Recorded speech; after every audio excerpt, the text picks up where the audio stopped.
அனைவருக்கும் வணக்கம். அம், நடந்து முடிந்த சட்டசபை தேர்தலில் பார்த்திங்கன்னா யாருமே எதிர்பார்க்காத ஒரு சம்பவம் என்னென்னா, திமுக கட்சியினுடைய தலைவர், முன்னாள் முதலமைச்சர் திரு ஸ்டாலின் அவர்கள் பார்த்திங்கன்னா கொளத்தூர் தொகுதியில் அவரே தோற்றுப்பிட்டார். அவங்க கட்சி கூட்டணி 73 சீட்டோ என்னமோ ஜெயிச்சிருக்கு.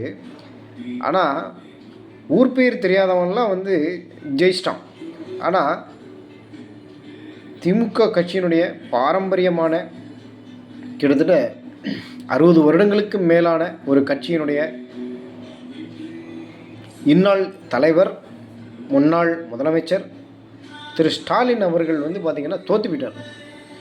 அவரை தோக்கடிச்சது யாருன்னு கேட்டிங்கன்னா, கட்சி ஆரம்பித்தது 2 வருஷமே ஆன தாவேகா விஜயனுடைய தாவேகா கட்சியினுடைய வேட்பாளர் ஒருத்தர் அவர் தோக்கடிச்சிட்டார். இப்படி ஒரு சம்பவம் இந்த சட்டமன்ற தேர்தலில் நடந்திருக்கு. ஆனால் இதற்காக திரு ஸ்டாலின் அவர்கள் அப்படியே சோர்ந்து போய் உட்காந்துருவாரா அப்படின்னு கேட்டிங்கன்னா கண்டிப்பாக கிடையாது. விஜய் 2 தொகுதியில் நின்று ஜெயிச்சிட்டாரு. 2 தொகுதியிலையும் ஜெயிச்சிட்டாரு. ஆனால் பெரம்பூர் தொகுதியை மட்டும் இப்போ தக்க வச்சிட்டாரு. திருச்சி மத்திய தொகுதின்னு நினைக்கிறேன், அதில் அவர் ராஜினாமா பண்ணிட்டார். அப்படின்னா என்ன ஆகும்? அங்கே இடைத்தேர்தல் வரும். அடுத்த சில மாதங்களில் அந்த தொகுதிக்கு இடைத்தேர்தல் வரும். அப்போது கண்டிப்பாக ஸ்டாலின் அவர்கள் அந்த தொகுதியில் நின்று ஜெயிக்கிறதுக்கு வாய்ப்பு இருக்குது. அப்படி இல்லாட்டா கூட, அந்த தொகுதி இல்லாட்டா கூட வேறு ஏதாவது ஒரு தொகுதியில் அவங்க கட்சியை சேர்ந்த ஏதாவது ஒரு வேட்பாளரை வாபஸ் வாங்க வச்சு அந்த தொகுதியில் திரு ஸ்டாலின் அவர்கள் நின்று ஜெயிக்கிறதுக்கு வாய்ப்பு இருக்குது நிறையா.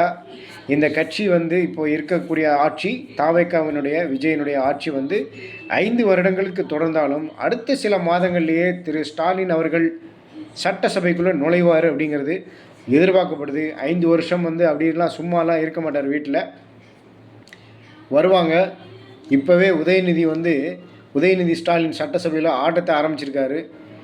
இப்போ ஸ்டாலின் அவர்களும் வந்துட்டார் அப்படின்னா தாவேகாவினுடைய விஜயனுடைய நிலைமை என்ன ஆகும்? அதுலேயும் பார்த்திங்கன்னா எடப்பாடி வேறு, தேமுதிகவுடைய பிரேமலதா வேறு இப்போவே பயங்கரமாக ஆடுது சட்டமன்றம். ஸ்டாலின் அவர்களும் வந்துட்டார் அப்படின்னா கண்டிப்பாக சட்டசபை குலுங்கும்.